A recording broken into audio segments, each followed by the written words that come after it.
जय श्री कृष्ण प्यारे बच्चों। आप सभी को मेरा बहुत सारा प्यार और आपके बड़ों को मेरा नमस्कार। दशहरे के विजयादशमी के पावन पर्व की आपको ढेरों शुभकामनाएं। भगवान श्री कृष्ण के चरणों में नमन करके आप सभी की जीवन खुशहाल और आनंदित रहे, यह प्रार्थना करते हैं। भगवान नारायण के चरणों में प्रार्थना कर कर उनसे आज्ञा लेकर बढ़ते हैं हमारे श्रीमद् भगवद गीता के 7वें अध्याय की ओर। हमारी भगवद गीता यात्रा के 7वें पड़ाव पर ज्ञान विज्ञान योग।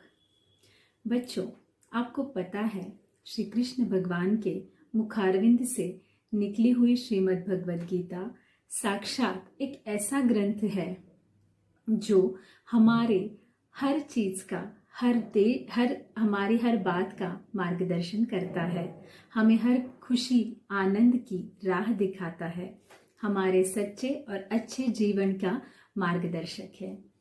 श्रीमद् भगवद गीता भगवान श्री कृष्ण कहते जरूर अर्जुन से है, लेकिन अर्जुन द्वारा हम सभी को ये ज्ञान देते हैं।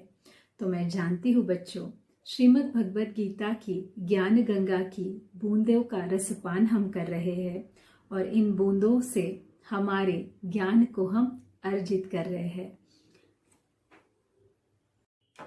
श्रीमद् भगवद गीता के ज्ञान गंगा की बूंदें हमें बिल्कुल मार्गदर्शक स्वरूप में मिल रही है और हमारे ज्ञान में वृद्धि कर रही है। तो बच्चों, जैसे कि मैंने आपको बताया, भगवान श्री कृष्ण अपने भगवान होने के सारे सीक्रेट्स हमसे शेयर कर रहे हैं। अपने सखा अर्जुन से वो सारी बातें कह रहे हैं जो एक सखा को अपने सखा से कहनी चाहिए। तो चलिए देखते हैं भगवान श्री कृष्ण 7वें अध्याय में हमसे अर्जुन द्वारा क्या कहते हैं। श्री भगवान वाच मय्यासक्तमनः पार्थ योगं युञ्जमदाश्रयः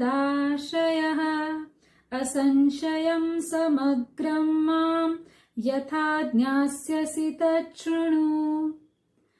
भगवान श्री कृष्ण अर्जुन से कहते हैं, हे पार्थ, अनंत प्रेम करके तू मुझे अपने मन में रख और योग में लगा रहे। सच्चा भाव, ऐश्वर्य, बल युक्त तेरे ही आत्मरूप के बारे में मैं बताऊंगा। बच्चों, आपने सोचा है भगवान श्री कृष्ण अर्जुन से क्या कह रहे हैं? भगवान कहते हैं, अर्जुन, तू ऐश्वर्य, बल, विभूति, आनंद से संपूर्ण है, लेकिन तेरे आत्मरूप के दर्शन तुझे मैं कराऊंगा, क्योंकि इसी आत्मरूप से तू मुझे देख सके, मतलब श्री कृष्ण को जान सके। और भगवान कहते हैं कि मुझे जानने में तुझे कोई संशय यानी कोई डाउट ना रहे, कोई तेरे मन में शक ना रहे। तो बच्चों, भगवान ये हमारे सामने कितनी सुंदर एक दोस्ती की सीख रख रहे हैं कि जब भी हम किसी से दोस्ती करते हैं तो हमें उस दोस्ती को अच्छे से निभाना चाहिए। कोई भी मलाल या कोई भी सीक्रेट हमें हमारे बीच में नहीं रखना चाहिए। फ्रेंडशिप हमेशा क्लियर होनी चाहिए दोनों तरफ से। मन में कुछ भी गलत चीजें दोस्त के लिए नहीं होनी चाहिए। जो हमारे मन में है वही हमारे मुख में भी चाहिए। भगवान श्री कृष्ण कितना सुंदर यहाँ पे एक उदाहरण सेट कर रहे हैं हमारे लिए कि जो आप दोस्ती करते हो तो पूरे मन से कीजिए। आपकी दोस्ती में क्लियरेंस होना बहुत जरूरी है। आप कैसे हो या आपके दोस्त को बिल्कुल अच्छी तरह पता होना चाहिए। आड़ पर्दा हमारे बीच में ना रहे। दोस्ती करनी है, सच्चे दिल से करनी चाहिए। तो भगवान श्री कृष्ण अर्जुन से सच्ची दोस्ती करते हैं। भगवान श्री कृष्ण अर्जुन से कहते हैं, तू मैं क्या हूं तू मुझे अच्छी तरह से जान। तेरे मन में कोई संशय ना रहे, कोई शक ना रहे मुझे जानने के लिए। तो मुझे संपूर्णता से जान। देखिए बच्चों, कितना सुंदर सीक्रेट भगवान हमारे सामने एक एक अध्याय में एक एक श्लोक द्वारा कर रहे हैं। शेयर हमारे साथ वो कर रहे हैं कि वो भगवान कैसे बने, वो भगवान कैसे है, भगवान के क्या गुण है, भगवान मतलब क्या है, और हमें भगवान के साथ, भगवान के दिल में, भगवान को हमारे दिल में रखने के लिए क्या करना चाहिए, भगवान श्री कृष्ण हमें बताते हैं। भगवान कहते हैं यह तत्व ज्ञान एक विज्ञान है। जैसे कि मैंने आपको बताया, श्रीमद् भगवद गीता विज्ञान पर आधारित है। वहां पे हर जगह विज्ञान है, शास्त्र है, हर जगह आपको साइंस मिलेगा, हर चीज में विज्ञान है। हमें गीता पढ़ते वक्त जरूर उसके प्रमाण मिलते हैं कि गीता कैसे विज्ञान पर आधारित है। इसके लिए आपको श्रीमद् भगवद गीता जरूर पढ़नी चाहिए। आपकी विज्ञान पर आधारित इतनी सुंदर मार्गदर्शक पुस्तिका है बच्चों, आपको जरूर पढ़ना है। यह तत्वज्ञान में विज्ञान क्या है? जब भगवान को ही ज्ञान देते हैं, जब भगवान के द्वारा दिया गया ज्ञान है जिसे जानने के बाद संसार में कुछ जानना शेष नहीं रहेगा। भगवान द्वारा दिया गया ज्ञान ही परम ज्ञान है। सच है ना बच्चों, जब भगवान हमें सारे सीक्रेट्स हमारे साथ शेयर करते हैं, हर वो चीज हमें बताते हैं, तो अब हमारे लिए जानना शेष ही नहीं रहता। हमारे लिए सारा ज्ञान, जब हम श्रीमद् भगवद गीता पढ़ते हैं, उसके मार्ग पर चलते हैं, तो हमें दुनिया का कोई दूसरा ज्ञान लेने की जरूरत ही नहीं है। यह अपने आप में संपूर्ण ज्ञान पुस्तिका है, जैसे कि आपको पता ही है, क्योंकि ये भगवान श्री कृष्ण ने स्वयं अपने मुख से कही है। और इसमें हर जगह सामान्य रूप से भगवान ने अपने सारे सीक्रेट्स हमारे सामने शेयर कर दिए हैं। तो बच्चों, जब श्रीमद् भगवद गीता इतनी सुंदर तरीके से, इतनी अच्छी और सरल तरीके से हमारे सामने है, तो क्यों ना हम इसके मार्ग पर चलेंगे ना? चलिए। तो भगवान कृष्ण कहते हैं कि जैसे हमने देखा श्री कृष्ण के अलग अलग रूप है। जैसे हमने कभी उन्हें बंसी बजाते हुए देखा है, कभी हमने उन्हें गैया चराते हुए देखा है। हर रूप में वो मनमोहक है, बहुत ही सुंदर उनकी छवि है। लेकिन भगवान कृष्ण क्या है, ये वो अर्जुन से यहाँ कहते हैं कि मेरा असली रूप क्या है, मैं कौन हूँ, मैं कृष्ण हूँ तो मैं कृष्ण क्यों हूँ, मैं कहाँ हूँ, मैं कैसे हूँ, ये सारी चीजें भगवान कृष्ण पूरे के पूरे अपने दिल का पूरा राज अर्जुन के सामने खोल कर रख देते हैं। तो बच्चों, इतना सुंदर सखा है हमारा, तो हमें तो भगवान कहते हैं मैं कहाँ हूँ, मैं यत्र तत्र सर्वत्र हूँ। बच्चों, भगवान कहते हैं कि कोई लोग बहुत पूजा पाठ करते हैं, बहुत यज्ञ हवन होम आदि करते हैं, लेकिन मैं सिर्फ उन्हीं से मिलता हूँ, मैं सिर्फ उन्हीं की पूजा का स्वीकार करता हूँ जो मुझे श्रद्धा से मिलते हैं, जो मुझे सच्चे भाव से मिलते हैं, सच्चे प्यार से मिलते हैं, और जो मुझे सच्चे भाव में जहाँ देखते हैं मैं वहाँ उपस्थित रहता हूँ। यही तो भगवान श्री कृष्ण हमसे कह रहे हैं कि मैं कहाँ हूँ। भगवान कहते हैं सच्ची पूजा का क्या मतलब है, होम हवन, बहुत सारी जगह पे पूजा आदि करना, मतलब ही ऐसे नहीं कि मुझे पा लिया है। मेरी सच्ची आराधना सच्चे दिल से की जाती है। ऐसी नहीं कि मैं कोई एक जगह पे हूँ, मैं हर जगह पे हूँ। बस आपकी श्रद्धा मुझे चाहिए, बस आपका प्यार मुझे चाहिए। अगर आप यहाँ देखो तो भी कृष्ण है, वहां देखो तो भी कृष्ण है। जब आपको ऐसे लगने लगे कि मेरी हर, देखिए बच्चों की, जैसे मैंने कहा था कि सबसे ज्यादा है हमारे मन का उदाहरण। जब हमारे मन को समाधान मिलता है तो समझ जाओ कि हमें भगवान मिल गए हैं। हमारा मन खुश होता है, हमारा मन शांत होता है, तब समझ जाना कि हमारे भगवान की पूजा हो गई है। भगवान कृष्ण कहते हैं कि जो मुझे सच्चे दिल से जो भी अर्पण करता है मैं उसका स्वीकार करता हूँ। सच है ना बच्चों? अगर हमारा दोस्त हमें कोई चीजें गिफ्ट देता है और बहुत प्यार से देता है तो उसने दी हुई गिफ्ट की क्या वस्तु है, क्या मूल्य है, हम कभी नहीं देखते। हम सिर्फ देखते हैं उसका प्रेम, उसने किस प्रेम से, किस भाव से हमें दिया है। यही तो सच्ची दोस्ती का प्रमाण है और यही सच्ची दोस्ती का अच्छा उदाहरण भी है। भगवान श्री कृष्ण यही तो कह रहे हैं, मुझे सच्चे दिल से जो भी अर्पण करो मैं उसका स्वीकार करता हूँ। बच्चों, भगवान कहते हैं कि मैं कोई जगह, एक जगह पे स्थायी नहीं हूँ, मैं हर जगह हूँ। आप जहाँ बैठो, मुझे अगर आप मेरी कल्पना करते हो, मुझे श्रद्धा से बुलाते हो तो मैं उस जगह पहुंच जाता हूँ। मतलब आप सोचोगे कि ऐसे कैसे हो सकता है, क्यों नहीं हो सकता। भगवान हमारे सखा है और जब सखा को जरूरत होती है तो सखा तो जरूर आते हैं। भगवान ये सब हमें इसीलिए कह रहे हैं क्योंकि वो हमारा, अपने भक्तों का, अपने सखों का भला चाहते हैं। बच्चों, यहाँ पे मैं आपसे एक छोटी सी बात शेयर करूंगी। एक राम नाम का 7-8 साल का लड़का था। वो अपने दादाजी के साथ भगवान श्री कृष्ण के मंदिर में गया। उनके दादाजी का उस दिन भगवान को लड्डू चढ़ाने का मन था, तो उन्होंने लड्डू का एक थाल लिया और वो राम के साथ श्री कृष्ण भगवान की मंदिर की पगडंडियां, स्टेप्स चढ़ रहे थे।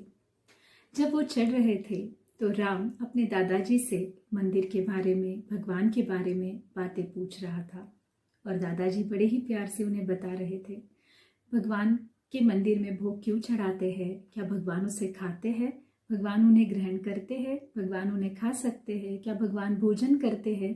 ये सारी छोटी छोटी बाल सुलभ सवाल राम अपने दादाजी से करते हुए पगडंडियां चढ़ रहा था और दादाजी भी बड़े प्यार से उसे सारी चीजें बता रहे थे। भगवान के मंदिर में भोग चढ़ता है, भगवान को भोग अर्पण किया जाता है तो भगवान कैसे उसका स्वीकार करते हैं, तो दादाजी राम से सारी चीजें बता रहे थे। जैसे जैसे राम चढ़ रहा था तो राम की नजर मंदिर के बाजू में जो भिक्षुक बैठे हुए थे उन पर पड़ी। उनके सामने खाली कटोरे थे या किसी ने कुछ दान की हुई कुछ चीजें थी। वो बहुत ही जरूरतमंद लग रहे थे। भिक्षुक अपने सुबह का टाइम था तो भोजन के प्रबंध करने में लगे थे। आने जाने वाले लोगों से वो कुछ न कुछ मांग रहे थे, याचना कर रहे थे और राम वो सब देखकर धीरे धीरे धीरे पगडंडियां चढ़ रहा था। जैसे ही राम आगे बढ़ा, राम की नजर एक माई पर पड़ी। वो अपने 5 साल के बच्चे को लेकर बैठी थी और वो भी कुछ दीजिए साहब ऐसे करके उनके राम के दादाजी को बोल रही थी। तब राम की नजर उस छोटे से बच्चे पर पड़ी।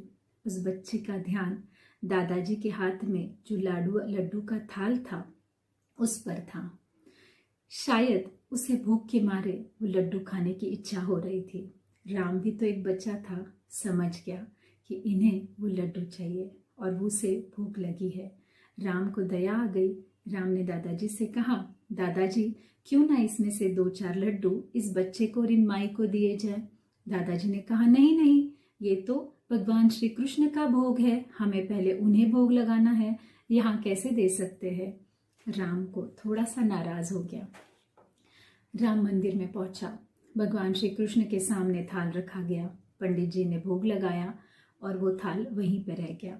राम ने सोचा कि क्यों ना, भगवान श्री कृष्ण को तो भोग लग गया है, भगवान श्री कृष्ण को तो लड्डू तो ग्रहण कर नहीं रहे हैं क्योंकि वो तो मूर्ति थे। भगवान श्री कृष्ण वो लड्डू को सिर्फ देख रहे थे। तो राम ने सोचा क्यों ना इसमें से कुछ लड्डू उन भिक्षुक लोगों में बांट दिए जाए। उसने दादाजी से कहा कि दादाजी हमें ये भिक्षुक लोगों में बांट देना चाहिए। तब तक दादाजी भी समझ चुके थे कि राम क्या चाहता है। तो दादाजी ने भी कहा, ठीक है। 2 लड्डू भगवान के चरणों में अर्पण किए और लड्डू का थाल राम को दे दिया। राम इतना खुश हो गया, पहले जाके उसने उस माई और उस बच्चे को लड्डू दिए, भगवान का प्रसाद है कह के दिए। उन्हें 4 लड्डू दिए क्योंकि उस बच्चे को लड्डू की आशा थी। राम समझ गया था और वो लड्डू पाकर इतना खुश हो गया कि राम भी उसे देखकर मन ही मन समाधानी और खुश हो गया। सारे भिक्षुक में वो सुंदर मीठे मीठे वाले देसी घी के लड्डू जब बांटे गए तो सारे भिक्षुक बहुत ही ज्यादा धन्यवाद कर रहे थे भगवान श्री कृष्ण का और राम का। और जैसे ही राम ने ये सब देखा तो राम थाल रखने जब श्री कृष्ण के मंदिर में गए तब उन्होंने देखा कि भगवान कृष्ण की मूर्ति न जाने उन्हें ऐसे लग रहा था कि ज्यादा ही मुस्कुरा रही है, जैसे कि भगवान को प्रसाद मिल गया है। बच्चों, इस प्रसंग से हमें ये बात समझ आती है कि भगवान कृष्ण कहते हैं, मैं सिर्फ भाव का भूखा हूँ। राम ने उस माई में और उस बच्चे में भगवान कृष्ण का रूप देखा और लड्डू उन्हें दे दिए, क्योंकि लड्डू की ज्यादा इच्छा और जरूरत उन्हें थी। राम के भाव पवित्र थे और निष्पाप था राम। उसे अच्छा लगा कि वो लड्डू उन बच्चों को दे देना चाहिए, तो उसे न जाने क्यों भगवान कृष्ण की मूर्ति ऐसे लगी कि जैसे लड्डू उन्होंने ग्रहण किए हैं। तो बच्चों, भगवान हमें यही बताते हैं कि हमें हमारे अच्छे भाव से भगवान को अर्पण करना है और जरूरतमंद की मदद करना है। जरूरतमंद को भगवान का रूप समझकर उसकी मदद करना है। जब हम ऐसा करते हैं तो अपने आप भगवान की सेवा हो जाती है। भगवान हम उनमें देखते हैं तो भगवान खुश हो जाते हैं। भगवान के चरणों में नमन कर कर हमें हमेशा जरूरतमंद की सेवा करनी चाहिए। जैसे कि पिछले अध्याय में बताया है, भगवान ने अपने आप को माध्यम बनाए और भगवान की आज्ञा से अच्छे कार्य करते रहे, निष्काम भाव से करे तो वो सीधे नारायण मतलब भगवान श्री कृष्ण की तरफ जाते हैं। तो भगवान श्री कृष्ण वही कहते हैं, श्रद्धा और भाव से जो चीजें मुझे दी जाती है उन्हें मैं जरूर स्वीकार करता हूँ। सच्चा दोस्त ऐसा ही होता है, प्यार का भूखा होता है, चीजों का नहीं। भगवान को आपका प्यार चाहिए, आपका ध्यान चाहिए, आपका वक्त चाहिए, आपके अच्छे भाव चाहिए। भगवान को आप क्या भोग लाए हैं, क्या चीजें दिए हैं, इन सब से कोई मतलब नहीं। पुराणों की कथा आपने जरूर अपनी दादी जी से सुनी होंगी, दादाजी से सुनी होंगी। माता शबरी के झूठे बेर राम जी ने खाए थे। क्यों? तो शबरी जी का भाव था कि भगवान को सिर्फ मीठे बेर दे, तो भगवान ने झूठे बेर भी ग्रहण किए। जब भगवान को हम कोई चीज अर्पण करते हैं ना, दिल में भाव अच्छा और सच्चा होना चाहिए, तो भगवान उसे जरूर स्वीकार करते हैं। बच्चों, कितने प्यारे हैं ना हमारे मनमोहन। परमपिता परमेश्वर होने के बावजूद भी सखा होने के नाते अपने सारे सीक्रेट्स हमसे शेयर कर रहे हैं। तो बच्चों, भगवान आगे कहते हैं, 7वें अध्याय के 4 और 5वें श्लोक में भगवान कहते हैं, भूमिरापो नलो वायुः खं मनो बुद्धिरेव च अहंकार इति यं मे भिन्ना प्रकृतिरष्टधा अपरेयमितस्तं वन्यां प्रकृतिं विद्धि मे परां जीवभूतां महाबाहो येदं धार्यते जगत। भगवान कहते हैं कि मेरी प्रकृति क्या है, मुझसे क्या बना है, मैं कहाँ हूँ। पृथ्वी, जल, वायु, अग्नि, आकाश, ये 5 तत्व है। इन 5 तत्वों में मैं हूँ। मन, बुद्धि, अहंकार, ये 3 तत्व, ये दोनों मिलाकर होते हैं 8 तत्व। पृथ्वी, जल, वायु, आकाश, अग्नि, मन, बुद्धि, अहंकार, ये 5 एलिमेंट्स और ये 3, ऐसे 8 में प्रकृति विभाजित है भगवान की। मतलब ये इनसे ही तो पूरा विश्व बना है, इनसे ही तो पूरी दुनिया बनी है, और ये सब श्री कृष्ण है। इसमें श्री कृष्ण है। बच्चों, भगवान कहते हैं इन सब का क्या मतलब है। पृथ्वी यानी धरती, धरती तो सब जगह है, जल सब जगह है, वायु हर जगह है, अग्नि हर जगह है, आकाश हर जगह है। जहाँ हमारी दृष्टि जाती है वहाँ ये सब चीजें हैं, हम इनका अनुभव करते हैं और हमारे साथ ही हर जगह है। तो मतलब भगवान श्री कृष्ण भी हर जगह है। इन 5 एलिमेंट्स, इन 5 तत्वों पर पूरी दुनिया है। और जैसे मन, बुद्धि और अहंकार भी, ये 3 यहाँ पे भी भगवान है। तो इन 8 में भगवान विराजित है। इसका मतलब जहाँ ये पूरी जो वर्ल्ड है, ये दुनिया है, सजीव निर्जीव, मतलब जो चीजों में जान है, जो बेजान है, उन सभी में भगवान श्री कृष्ण का वास है।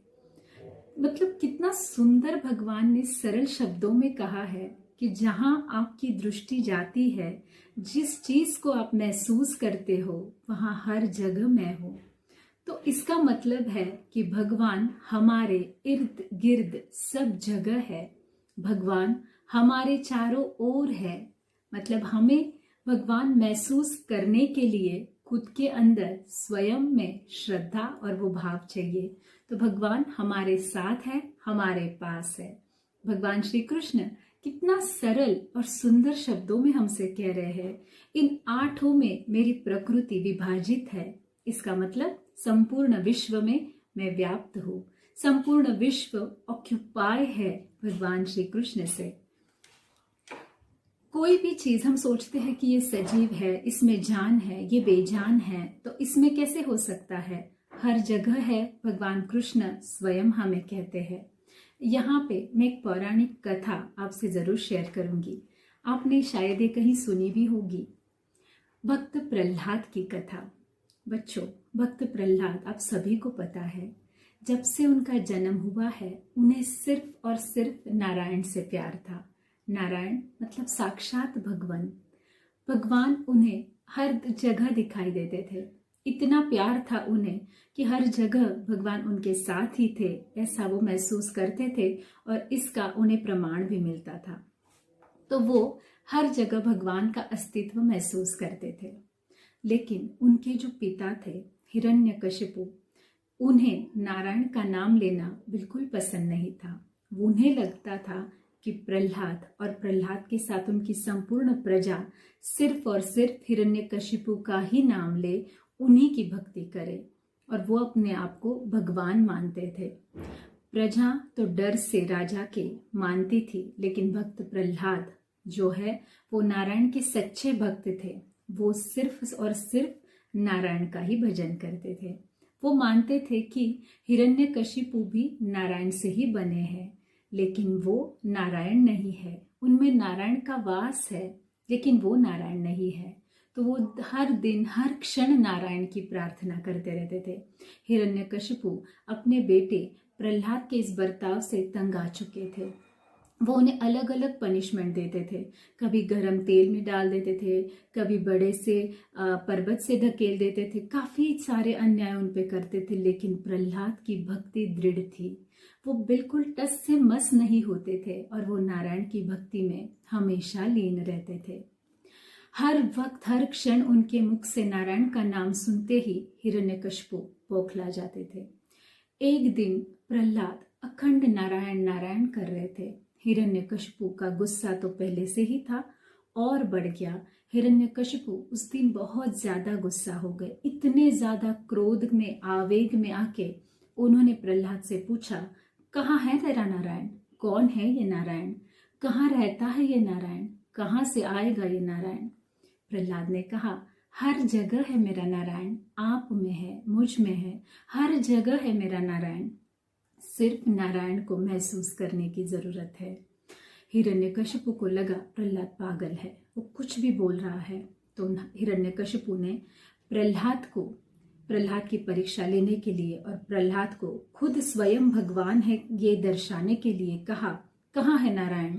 क्या इस खंबे में है नारायण? वहां महल में एक लंबा सा बड़ा सा खंबा था, पोल जिसे हम कहते हैं। क्या इसमें है नारायण? देखिए बच्चों, पोल तो ईंट और मिट्टी का बना हुआ है। तो हिरण्यकशिपु को लगा कि ना, इसमें तो नारायण नहीं होगा और प्रहलाद की श्रद्धा टूट जाएगी। लेकिन प्रहलाद ने कहा, बड़े ही विनम्रता से कहा, जी हाँ, इसी में भी है नारायण। हिरण्यकशिपु क्रोध के आवेग में और प्रहलाद के मन से नारायण की मूर्ति को हटाने के लिए इतने ज्यादा क्रोधित हो गए, उन्होंने जोर से खंबे पर लात मारी। वो खंबा 2 टुकड़ों में विभाजित हो गया।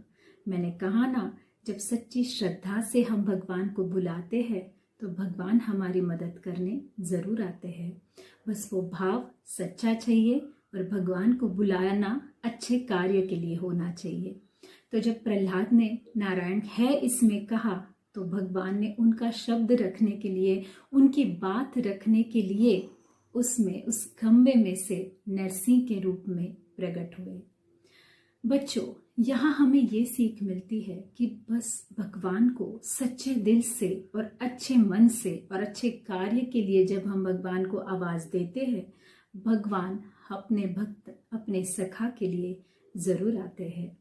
भक्त प्रहलाद नारायण के बुलावे, नारायण को बुलाए और नारायण न आए, ऐसा नहीं हो सकता, ऐसा हमें उस कहानी में लगा था।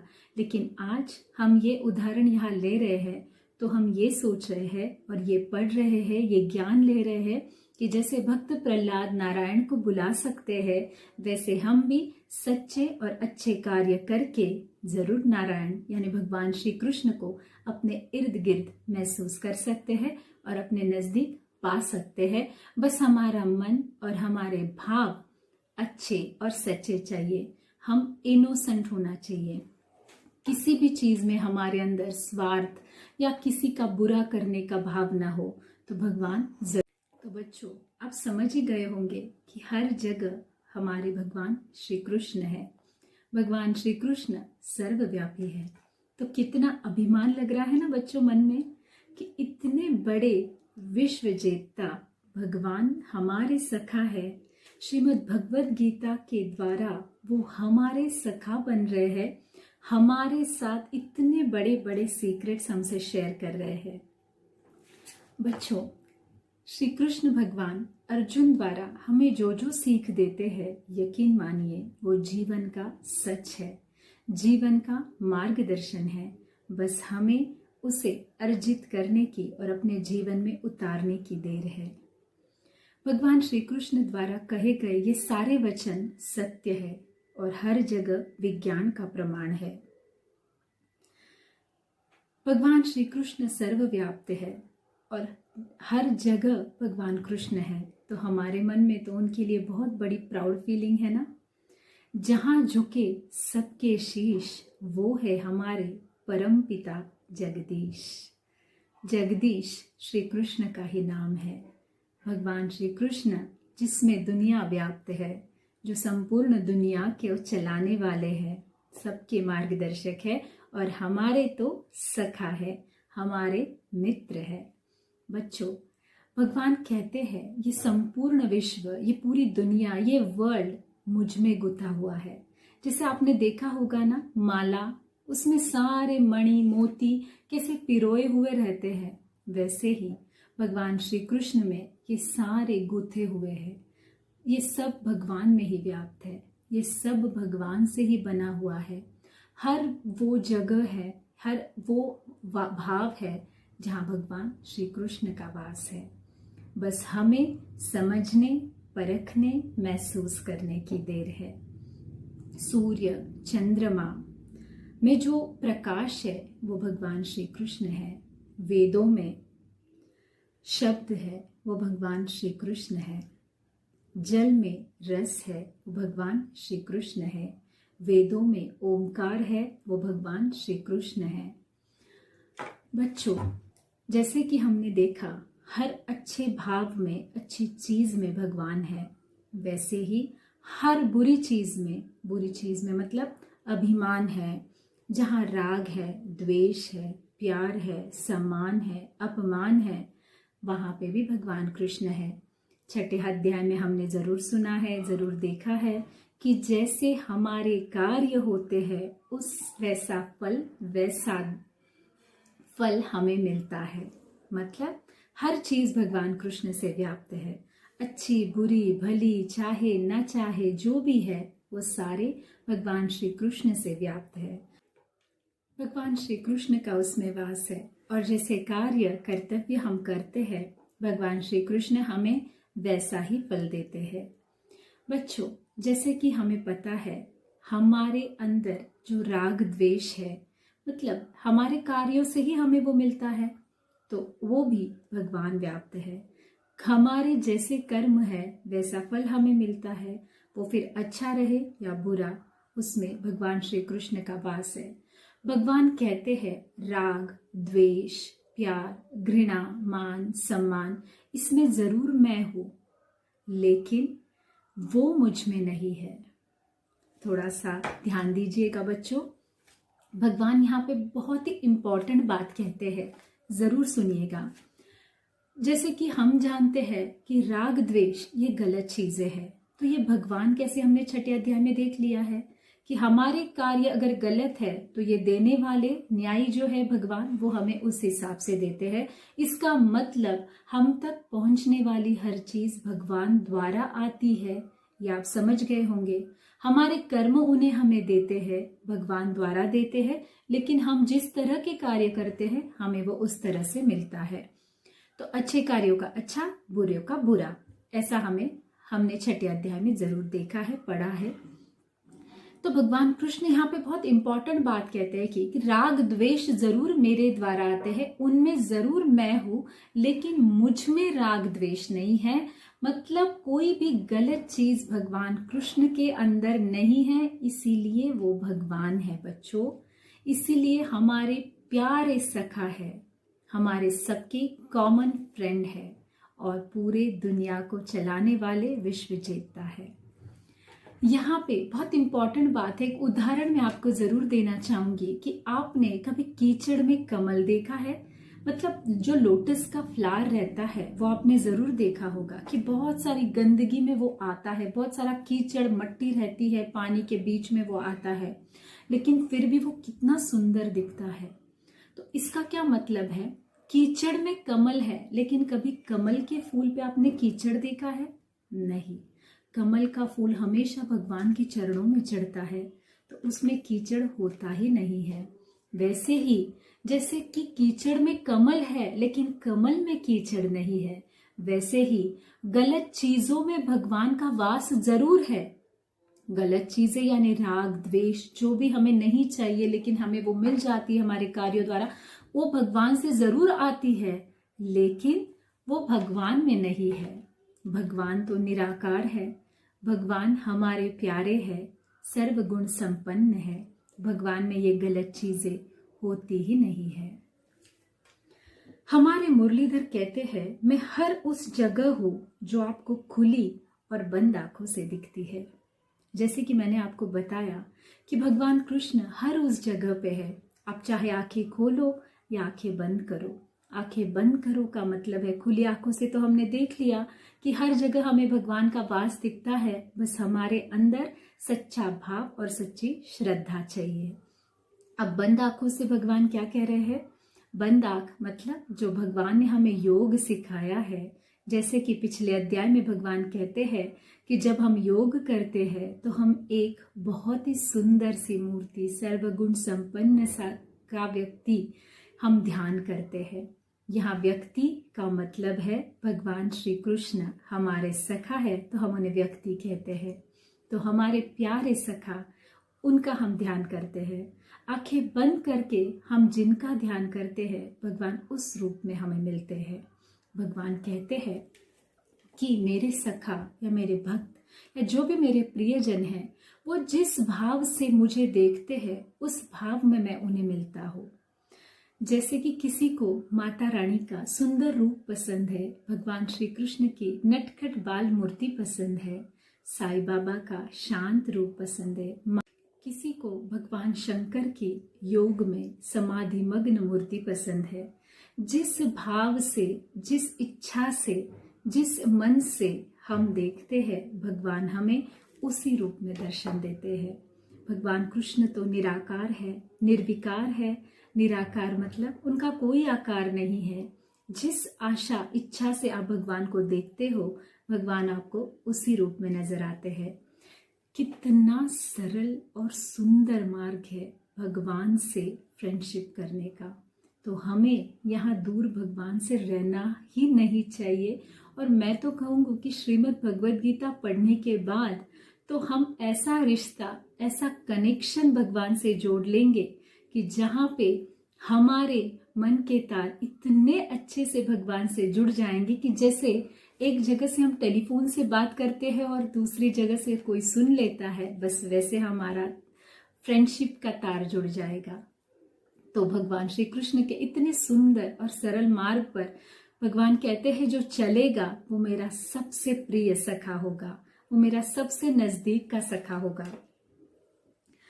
भगवान कहते हैं मैं उन्हीं का सखा होता हूँ, उन्हीं का साथ देता हूँ जो मेरे कहे हुए मार्ग पर चलते हैं। सही बात है ना बच्चों, भगवान तो सर्वगुण संपन्न है। जो मार्ग, जो सीक्रेट्स हमसे वो शेयर कर रहे हैं, हमें उन्हें अपने जीवन में जरूर उतारना चाहिए। हमें जरूर उस मार्ग पर चलना चाहिए, क्योंकि हमें तो भगवान की फ्रेंडशिप चाहिए ही चाहिए। 26वें श्लोक में भगवान कहते हैं, वेदाहं समतीतानि वर्तमानानि चार्जुन भविष्यानि च भूतानि माम तु वेद न कश्चन। भगवान कहते हैं, हे पार्थ, पूर्व में व्यतीत हुए और वर्तमान में स्थित तथा आगे होने वाले सब भूतों को मैं जानता हूँ, परंतु मुझको कोई भी श्रद्धा भक्ति रहित पुरुष नहीं जानता। कितना सुंदर कहते हैं ना भगवान यहाँ पे बच्चों। भगवान कहते हैं मैं हर चीज जानता हूँ, कल क्या हुआ था, आज क्या हो रहा है, कल क्या होने वाला है, हर उस चीज को मैं जानता हूँ। लेकिन जिस इंसान की श्रद्धा भाव नहीं है वो मुझे कभी नहीं जान सकता। यही तो भगवान हमें 7वें अध्याय में कह रहे हैं कि जो मुझे सच्चे और अच्छे भाव से नहीं पूछता, जो मुझे सच्चे और अच्छे भाव से मेरी तरफ फ्रेंडशिप का हाथ नहीं बढ़ाता, वो मुझे कभी नहीं जान सकता, वो मेरा अच्छा फ्रेंड कभी नहीं बन सकता। भगवान हमें हर एक ही बात कहते हैं, मुझ तक पहुंचने का, मुझे अपने जीवन में साथ लेके चलने का एकदम सिंपल मार्ग है, एक सिंपल सा रास्ता है, एक सिंपल वे है कि आप मुझे सिर्फ अच्छे दिल से, अच्छे कार्य से और सच्चे दिल से मुझे अपने साथ रख सकते हो। भगवान कहते हैं मैं श्रद्धा और प्यार का भूखा हूँ। सही बात है ना बच्चों, प्यार से तो कुछ भी हो सकता है। प्यार से कहते हैं कि पत्थर भी पिघल सकता है। बस हमारे अंदर उस प्यार की ज्योत जलाना जरूरी है।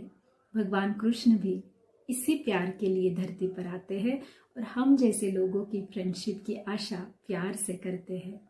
भगवान को जैसे कि कहा, कोई गिफ्ट्स, कोई चढ़ावे नहीं चाहिए। भगवान को सिर्फ आपका प्यार चाहिए, आपकी सच्ची श्रद्धा चाहिए, आपका निष्काम और निष्पाप स्वरूप और भाव चाहिए। भगवान कहते हैं ऐसे जब कोई मुझे मिलता है वो मेरा ही होके रह जाता है। श्रद्धा तक भगवान बोलते हैं कि मेरे तक पहुंचने का श्रद्धा, अच्छा भाव ही एकमेव मार्ग है। बच्चों, यहाँ मैं आपसे एक पौराणिक कथा शेयर करूंगी। संत नामदेव महाराष्ट्र के संत है, शायद आपने सुना होगा। संत नामदेव अपने पिता माता के साथ बहुत अच्छे से जीवन व्यतीत कर रहे थे। संत नामदेव की आपके पिताजी की भगवान कृष्ण पर बहुत भक्ति थी, बहुत मानते थे वो उन्हें। एक दिन, और जो नामदेव हमेशा देख रहे थे, रोज भोग लगाना, भगवान कृष्ण की आराधना करना, भजन संध्या करना, उन्हें भोग लगाकर फिर खुद भोग वो स्वीकार करना या खुद वो भोग ग्रहण करना, ये सारी उनकी दिनचर्या थी। संत नामदेव जब छोटे थे तो ये सारी चीजें वो अपने पापा की देखा करते थे। एक दिन उनके पापा को किसी कारणवश गांव से बाहर जाना पड़ा, तो उन्होंने कहा, नामदेव, अब मेरे कान्हा जी की सेवा आपको करनी है। देखिएगा उनकी सेवा में कोई कमी न रह जाए। एक सच्चा भक्त यही चाहता है कि वो हमेशा अपने भगवान की चरणों में लीन रहे और अपने भगवान को किसी चीज की, उनकी सेवा में कोई कमी ना होने दे। तो संत नामदेव जी के पिताजी की भी यही इच्छा थी। गांव जाना अनिवार्य था, लेकिन उन्होंने सोचा कि ये सारी सेवा मैं अभी नामदेव को सौंप दूं। तो उन्होंने नामदेव से कहा। नामदेव जी तुरंत तैयार हो गए, क्योंकि वो अपने पिताजी को रोज करते हुए देख ही रहे थे। तो नामदेव जी तैयार हो गए। पिताजी बड़े ही मुस्कुराते और समाधान के साथ गांव निकल गए। नामदेव जी सुबह उठे, पापा को देखते थे, भगवान की पूजा अर्चना की, सब किया और फिर भगवान के सामने दूध का भोग धर दिया। अब देखिए बच्चों, जैसे कि मैंने कहा, भगवान श्रद्धा के भूखे हैं। जब दूध धर दिया, छोटे से 5 साल के नामदेव जी को ये नहीं पता था कि उनके पिताजी भगवान के सामने वो भोग रखते हैं, भगवान पर थोड़ा सा दूध रखते हैं और बचा हुआ दूध वो ग्रहण कर जाते या प्रसाद रूप में सबको बांट देते हैं। नामदेव जी को लगा कि ये पूरा दूध भगवान श्री कृष्ण ही पीते हैं। उन्होंने भगवान श्री कृष्ण के सामने भोग धरा और आंखें बंद कर ली। सोचा अब पिएंगे, लेकिन वो तो मूर्ति थी, वो कहाँ से पीते। आंखें खोली, दूध वैसा के वैसा। नामदेव जी फिर कह रहे हैं पी लीजिए, फिर वैसा के वैसा। नामदेव जी को लगा कि शायद कोई गलती हो गई है, इसलिए भगवान मुझसे रुष्ट हो गए हैं। भगवान से वो नामदेव जी माफी मांगते हैं। बच्चों, एक 5 साल का बच्चा कितना निराकस निष्पाप होके भगवान से माफी मांग रहा है। भगवान का दिल तो बिल्कुल सोने का है, पिघल गया। भगवान देख रहे हैं कि नामदेव जी चाहते हैं कि ये दूध मैं पी जाऊं, लेकिन मूर्ति कभी दूध नहीं पीती है, ये नामदेव जी को पता ही नहीं था। नामदेव जी को लगा कि रोज पिताजी दूध का भोग धरते हैं तो जरूर कृष्ण भगवान कान्हा जी दूध पीते हैं। तो उन्होंने वहां पे रखा, माफी मांगी, देखिए आज आप दूध नहीं पिएंगे तो मैं भी कुछ नहीं खाऊंगा पीऊंगा, मैं भी यही बैठा रहूंगा। भगवान कृष्ण वहां देख रहे थे। नामदेव जी वो सारी चीजें कर रहे थे जो उनके पिताजी करते हैं। भगवान दूध क्यों नहीं पी रहे हैं, नामदेव जी के मन में ये एक ही दुविधा थी। बार बार नामदेव जी भगवान कृष्ण से कह रहे थे, भगवान कृष्ण तो मैंने कहा श्रद्धा और प्यार के भूखे हैं, और भगवान ने जैसे कहा कि जिस रूप में चाहो मैं वहां आ जाता हूँ। तो उस मूर्ति में, उस पत्थर की मूर्ति में नामदेव जी को भगवान श्री कृष्ण का स्वरूप लगा। तो भगवान कृष्ण उस स्वरूप में प्रकट हो गए और नामदेव जी के निष्काम भक्ति का भोग स्वीकार किया और उन्होंने वो दूध पी लिया। देखिए बच्चों, भगवान कृष्ण सच्चे भक्त के लिए कुछ भी कर देते हैं, कुछ भी सह जाते हैं। वहां से वो प्रकट हुए नामदेव जी के लिए, क्योंकि नामदेव जी की श्रद्धा और भक्ति सच्ची थी। ऐसे ही हमने देखा है कि कर्माबाई ने खिचड़ा खिलाया था भगवान जी को। भगवान आपकी चीजों के भूखे नहीं हैं, भगवान सिर्फ आपके सच्चे भाव के भूखे हैं। आपने देखा होगा कि आपके घर में भी भगवान जी को भोग लगाया जाता है, लेकिन 2 मिनट थाली रख के हम वो भोग वापस ले आते हैं। सच है, भगवान सिर्फ आपके लगाए हुए उस भोग का भाव देखते हैं। भगवान को भोग लगाए बिना कुछ भी ग्रहण नहीं करना चाहिए। छोटी से छोटी चीज का भगवान को भोग लगाना चाहिए और वो प्रसाद हमें खाना चाहिए, तो वो हमारे लिए बहुत ही अच्छा रहता है और फायदेमंद साबित होता है, वो उसका टेस्ट बढ़ जाता है। तो बच्चों, जैसे आपके घर में भोग लगाया जाता है, आप भी हमेशा लगाइएगा, उसके बाद ही कुछ खाइएगा। भोग लगाने से आपके मन को शांति मिलती है। भगवान वो भोग जरूर आपको लगेगा कि भगवान नहीं खाते हैं, लेकिन आप उस मन से लगाते हैं तो भगवान तक वो भोग जरूर पहुंच जाता है। और भगवान सिर्फ उस भोग को देखते हैं और उसके अंदर आपकी छुपी हुई श्रद्धा को वो जानते हैं और वो भोग भगवान जरूर ग्रहण करते हैं। भोग लगाते वक्त भगवान के सामने हम हाथ जोड़ के आंखें बंद करके बैठते हैं। इसका क्या मतलब होता है कि हम आंखें बंद कर रहे हैं, भगवान जी आप भोग ग्रहण कीजिए, बस भगवान आपके भोग वहां पे ग्रहण कर लेते हैं। भगवान सिर्फ भाव के भूखे हैं। सच्चे दिल से और प्यार से जब आप भोग लगाते हैं, भगवान के सामने भोग धरते हैं, भगवान उसे जरूर ग्रहण करते हैं और वो आपको प्रसाद स्वरूप में वापस देते हैं। तो जरूर याद रखिएगा, बिना भोग लगाए कभी कुछ मत खाइएगा पिएगा। और भगवान को भोग लगाती समय हमेशा ये भाव रखिएगा कि ये भगवान जी खा रहे हैं और ये भगवान जी का प्रसाद है। ऐसा भाव जब हम रखते हैं, बिना कोई मन में पाप कपट लिए, जब हम भगवान को नमन करते हैं, यकीन मानिए बच्चों, भगवान हमेशा उसका स्वीकार करते हैं। मेरे कहने से शायद सिर्फ आपको समझ नहीं आएगा, तो आप इसका अनुभव जरूर कीजिएगा। 7 अध्याय तक जो जो बातें आपको बताई है भगवान श्री कृष्ण ने, जो जो सीक्रेट्स फ्रेंड बन के शेयर किए हैं, आप उस मार्ग पर जरूर चलिएगा। और मेरा वादा है, आपको भगवान श्री कृष्ण आपके आसपास जरूर मिलेंगे। आपके आसपास आप जरूर उनका अनुभव करेंगे, आपके साथ में वो है। भगवान, आपको लगेगा कि मुझे क्यों नहीं दिख रहे हैं, भगवान ने कहा ना कि मैं हर उस रूप में हूँ, हर उस कार्य में हूँ जो आप करते हो।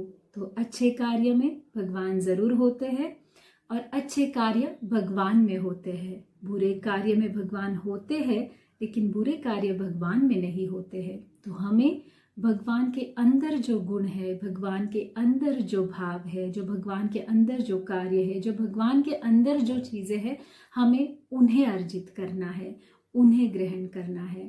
तो इसीलिए जब आप अच्छे कोई कार्य करोगे तो समझ जाना भगवान कृष्ण मेरे साथ है और यही अच्छे कार्य भगवान को अर्पित है और वो भगवान मुझसे अच्छे कार्य करवा रहे हैं। श्रीमद् भगवद गीता के 7वें अध्याय में भगवान ज्ञान योग विज्ञान योग द्वारा यही सीख देते हैं कि सच्चा श्रद्धावंत और सच्चा योगी वही है जो अच्छे भाव अच्छे कार्य से मुझे कोई भी चीज अर्पण करता है, उसका मैं जरूर स्वीकार करता हूँ। तो जरूर याद रखिएगा, भगवान को अच्छे भाव और अच्छे श्रद्धा से दीजिएगा। भगवान हमारे इर्द गिर्द हर उस जगह पे है, भले वो चीज सजीव है निर्जीव है, जो जान है बेजान है, हर उस जगह पे भगवान है। जिसका हमेशा आप ये चीज आप ध्यान में रखिएगा और इन चीजों को महसूस कीजिएगा और उन्हें भगवान समझकर उनका जरूर सम्मान कीजिएगा। वो चीज कोई भी हो सकती है, आपके सामने रहा आपका मोबाइल में भी आपके भगवान हो सकते हैं। हर उस चीज का सम्मान कीजिए जिसमें भगवान श्री कृष्ण का वास है। भगवान हर जगह है, बस आपको सच्चे और अच्छे भाव से भगवान को बुलाने की जरूरत है और उन्हें अपने अच्छे कार्य उनके चरणों में समर्पित करने की जरूरत है। भगवान मतलब कोई अंधश्रद्धा नहीं है, एक यूनिवर्सल पावर है जो आपके साथ है, जो आपके अच्छे कार्य में है। तो हमेशा याद रखिएगा, भगवान कृष्ण हमारे बेस्ट फ्रेंड है और अगर आपको आपके बेस्ट फ्रेंड को हमेशा साथ में रखना है, ये फ्रेंडशिप फ्रेंड्स फॉरएवर बन के रहना है, तो श्रीमद् भगवद गीता का ज्ञान जरूर लीजिएगा और इस पे हमेशा मार्गक्रमित रहिएगा। मैं प्रीति चिंडर आपसे विदा लेती हूँ और आपसे वादा करती हूँ कि मिलेंगे 8वें अध्याय में। जय श्री कृष्ण।